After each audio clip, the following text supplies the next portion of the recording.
In this tutorial, we will show you how to change a project's height map based on externally created vector data by creating a waterway. For this, we have prepared a GeoJSON file with a waterway outline. Now open the attribute panel of the layer. Here you can see different attributes, such as the angle of repose, terrain type, and water bottom height. The height refers to the absolute height, the datum height, of the bottom of the waterway. The angle of repose refers to the steepness of the slopes along the sides of the waterway. When the height is omitted, a default water depth is used, relative to the surrounding terrain height. When the angle of repose is omitted, a default angle based on the underground terrain types is used. A sand-based terrain has less steep slopes than a clay-based terrain, as a firmer terrain type allows for steeper slopes. Click on Geo Import. Continue to the first step.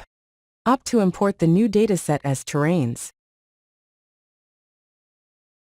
Select the format of the geodata to import. Select a local file or other data source where the geodata can be found. The import wizard will report the amount of features found in the dataset fitting the project area. Continue to the type step. Select the water terrain type with which to apply the geodata.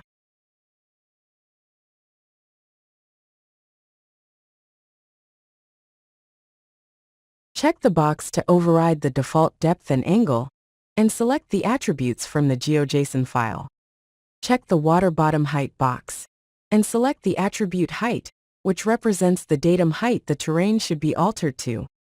Check the angle of repose box, and select the attribute angle of repose, which represents the angle of the steepness of the raised or lowered terrain. Finish the wizard to complete the import. The terrain height is now changed, based on the imported data. You can also create sound barriers along roads and levees with these terrain adjustments based on external vector data. Thank you for watching.